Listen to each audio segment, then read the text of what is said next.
everybody, good afternoon. I'm so excited to be with you again for story time.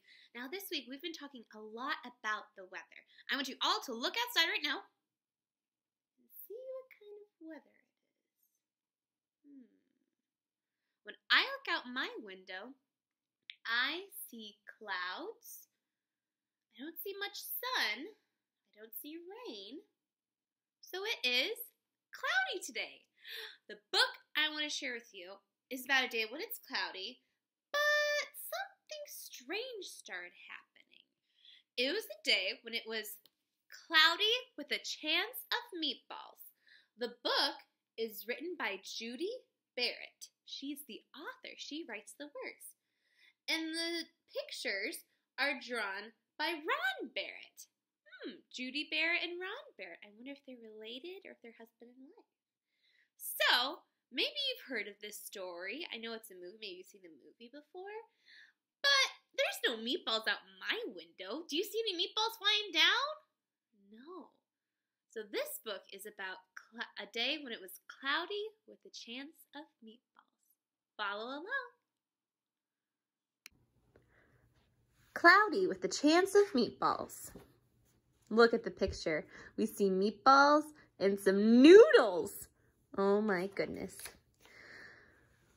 We were all sitting around the big kitchen table. It was Saturday morning, pancake morning. Mom was squeezing oranges for juice.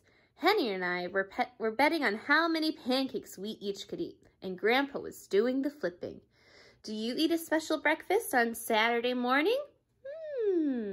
What do you eat special for breakfast on Saturday morning? Tell me now. Ooh, that all sounds delicious. Seconds later, something flew through the air and headed toward the kitchen ceiling. And it landed right on Henry. Look, he's got a big old pancake on his head. After we all realized that the flying object was only a pancake, we all laughed, even Grandpa. Breakfast continued quite uneventfully. All the other pancakes landed in the pan, and all of them were eaten, even the one that landed on Henry. That night, touched off by the pancake incident at breakfast, Grandpa told us the best tall-tale bedtime story he'd ever told. Across an ocean, over lots of huge, bumpy deserts, across 3 hot deserts and 1 smaller ocean, there lay a tiny town of Chew and Swallow. Look across the ocean, over the mountains, across the other ocean, there's the town of Chew and Swallow. In most ways, it was very much like any other tiny town. It had a main street lined with stores, houses with trees and gardens around them, a schoolhouse, about 300 people, and some assorted cats and dogs. Does that look like the town you live in? But there were no food stores in Chew and Swallow. They didn't need any. The sky supplied all the food they could possibly want. The only thing that was really different about Chew and Swallow was its weather. It came 3 times a day, at breakfast, lunch, and dinner. Everything that everyone ate came from the sky.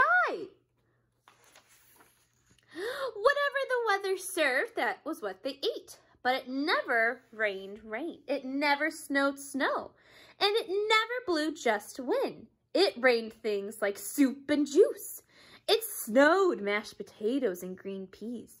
And sometimes the wind blew in storms of hamburgers. Ooh, hamburgers. The people could watch the weather report on television in the morning, and they would even hear a prediction for the next day's food. When the townspeople went outside, they carried their plates, cups, glasses, forks, spoons, knives, and napkins with them. That way they would always be prepared for any kind of weather. If there were leftovers, and there usually were, the people took them home and put them in their refrigerators in case they got hungry in between meals. They're catching pancakes. Looks like he's getting some orange juice. Oh my goodness, the football players are eating pie. She's trying to catch some drumsticks, it looks like. The menu varied.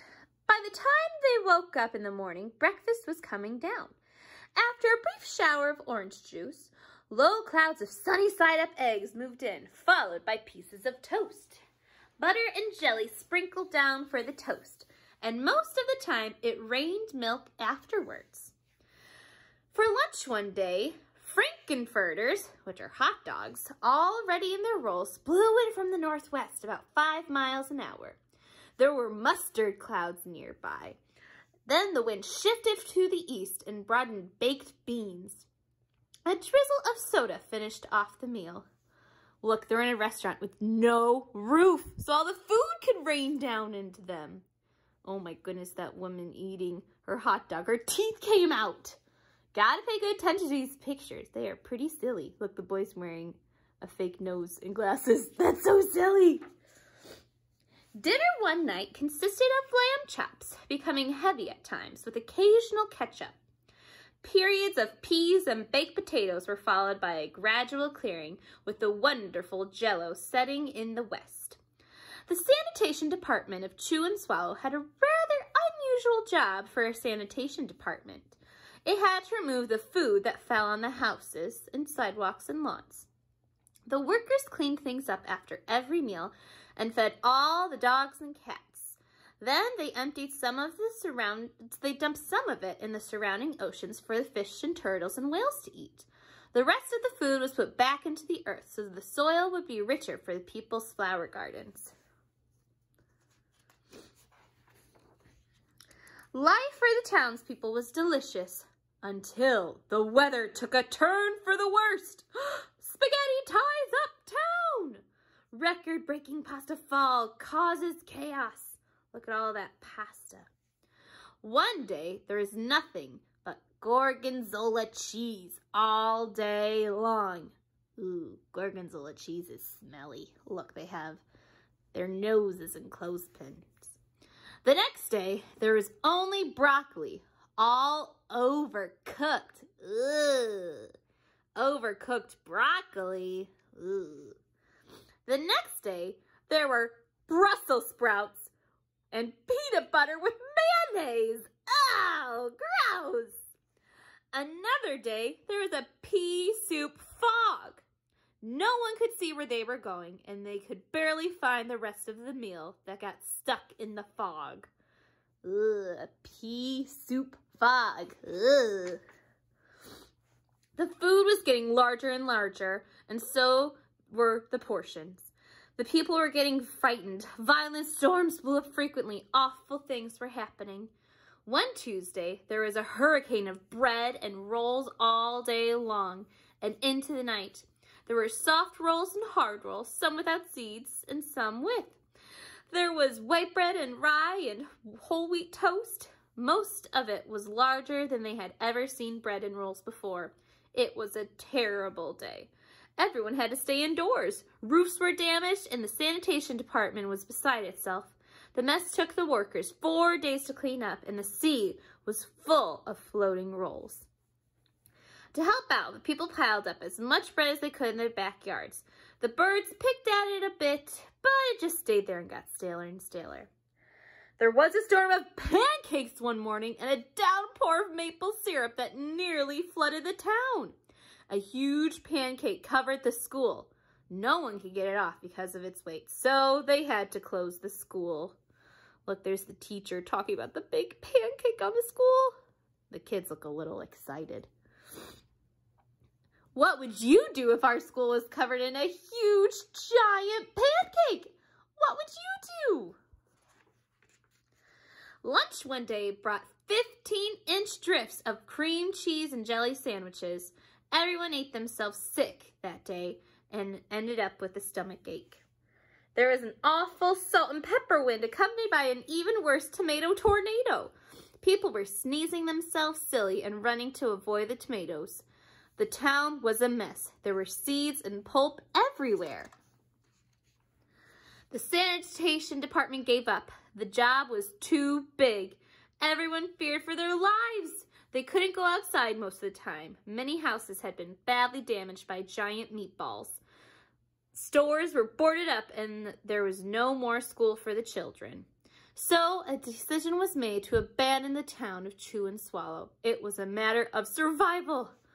Look, she's got a giant pickle in her house in the roof. There's a big cheeseburger. There's some meatballs, a giant piece of pizza. There's donuts, noodles getting stuck on people's head. Oh my goodness, what a mess. The people glued together the giant pieces of stale bread, sandwich style, with peanut butter, took the absolute necessities with them, and set sail on their rafts for a new land. Look, they're going on their peanut butter jelly sandwich boats. After being afloat for a week, they finally reached a small coastal town, which welcomed them. The bread was held up surprisingly well enough for them to build temporary houses for themselves out of it. Look, they have bread houses. The children began school again, and the adults all tried to find places for themselves in the new land. The biggest change they had to make was getting used to buying food at a supermarket. They found it odd that the food was kept on shelves, packaged in boxes, cans, and bottles. Meat that had to be cooked was kept in large refrigerators. Nothing came down from the sky except rain and snow. The clouds above their heads were not made of fried eggs. No one ever got hit by a hamburger ever again. And nobody dared to go back to Chew and Swallow to find out what had happened to it. They were too afraid. Henry and I were awake until the very end of Grandpa's story. I remember his goodnight kiss. The next morning, we woke up to see snow falling outside of our window. We ran downstairs for breakfast and ate it a little faster than usual so we could go sledding with Grandpa. It's funny, but even as we were sliding down the hill, we thought we saw a giant pat of butter at the top. And we could almost smell mashed potatoes. Doesn't the snow hill look like a big old mound of mashed potatoes with some butter on top? Very interesting. The end. Boys and girls, wasn't that such a silly book? Could you imagine if you were outside one day and it started raining pancakes on you? Or if it started raining orange juice? That would be so silly. Well, I was thinking, I was like, if it could rain any food, what kind of food would I want to rain down? And I thought, I wish it would rain marshmallows. I even drew a picture of a house where there were marshmallows flying all around it. If you wish it would rain some kind of food, which kind of food do you wish it would rain? I said marshmallows, but what kind of food would you want to see flying down from the sky? Maybe you could draw a picture of it flying down. I'd love to see what you work on. Boys and girls, I hope you have a wonderful rest of your day. And remember always that Jesus loves you. Bye!